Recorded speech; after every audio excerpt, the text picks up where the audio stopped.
गीता में श्री कृष्ण ने ये बात कहा है कि जो लोग दूसरों की भलाई पर ध्यान नहीं देते और सिर्फ अपना मतलब साधने में लगे रहते हैं, उन लोगों का कभी भला नहीं होता। आपको बता दें कि इंसान का स्वार्थ उसे अन्य लोगों से दूर ले जाकर नकारात्मक हालातों की तरफ धकेलता है, जिसके चलते व्यक्ति अकेला रह जाता है।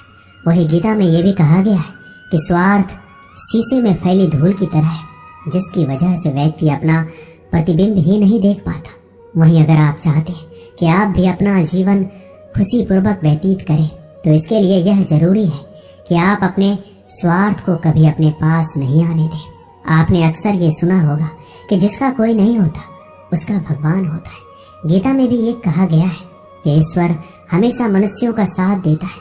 वहीं जब व्यक्ति इस प्रभावशाली सत्य को मान लेता है तो उसका जीवन पूरी तरह बदल जाता है। सृष्टि निर्माता ईश्वर ही है जो संपूर्ण जगत को चला रहा है। वही इंसान तो बस ईश्वर की हाथ की एक कठपुतली है।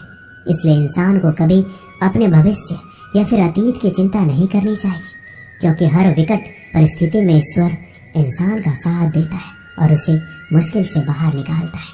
इसलिए हम सभी को ईश्वर पर भरोसा रखना चाहिए। श्री कृष्ण ने गीता में कहा है कि हर इंसान के द्वारा जन्म मरण के चक्र को जान लेना बेहद आवश्यक है, क्योंकि मनुष्य के जीवन का मात्र एक ही सत्य है, वो है मृत्यु। क्योंकि जिस इंसान ने इस दुनिया में जन्म लिया है उसे एक दिन इस संसार को छोड़कर जाना ही है, और यही इस दुनिया का अटल सत्य है। लेकिन इस बात से नकारा नहीं जा सकता कि हर इंसान अपनी मौत से भयभीत रहता है। अर्थात मनुष्य के जीवन की अटल सच्चाई से भयभीत होना इंसान की वर्तमान खुशियों को भी खराब कर देता है। इसलिए किसी भी तरह का डर नहीं होना चाहिए और वर्तमान में खुशी से जीना चाहिए। श्री कृष्ण कहते हैं, जब तक आप किसी लक्ष्य के लिए खुद को पूर्ण रूप से समर्पित नहीं करते, तब तक लक्ष्य प्राप्ति में संशय बना रहता है। परेशानियां जिंदगी में नहीं, हमारे मन में है। जिस दिन हमने मन पर विजय पा ली, जिंदगी अपने आप संवर जाएगी। भाग्य से ज्यादा अपने आप पर विश्वास करो। भाग्य में विश्वास रखने के बजाय शक्ति और कर्म में विश्वास रखना चाहिए। किसी की निंदा से घबराकर अपने लक्ष्य को ना छोड़े, क्योंकि अक्सर लक्ष्य मिलते ही निंदा करने वालों की राय बदल जाती है। मनुष्य को परिणाम की चिंता किए बिना लोभ, लालच एवं निस्वार्थ और निष्पक्ष होकर अपने कर्तव्य का पालन करना चाहिए। रास्ता सही होना चाहिए, क्योंकि कभी कभी मंजिल रास्तों में ही मिल जाती है। आज की कड़वी सच्चाई ये है कि लोग पैसे वाले को महत्व देते हैं, चाहे सामने वाले व्यक्ति का चरित्र, इरादा और आदतें कैसी भी क्यों ना हो। कहते हैं कि झूठी कस्में खाने से कोई मर नहीं जाता, अगर मरता है तो वो है विश्वास।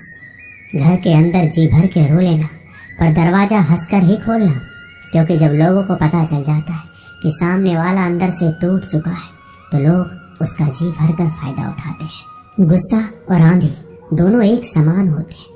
शांत होने के बाद ही पता चलता है कि नुकसान कितना हुआ। कुछ लोग आपके जैसे तो बनना चाहते हैं, पर वो आपको पसंद नहीं करते। श्री कृष्ण कहते हैं, तुम सब्र करना, जो तुम्हें समझ ना सके तुम उसे समझना छोड़ दो, जो तुम्हें समझ सके उसके लिए तुम अपना सब कुछ छोड़ दो।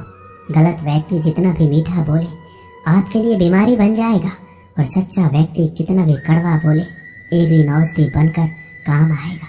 इंसान का स्वभाव इस तरह का है, जो लेकर जाना है उसे छोड़ रहा है, और जो यहीं रह जाना है उसे जोड़ रहा है। श्री कृष्ण कहते हैं, अपने मन की किताब ऐसे व्यक्ति के पास ही खोलना जो पढ़ने के बाद आपको समझ सके। कुछ लोग अपनी अकड़ की वजह से कीमती रिश्ते खो देते हैं, और कुछ लोग रिश्ते बचाते बचाते अपनी कद्र खो देते हैं।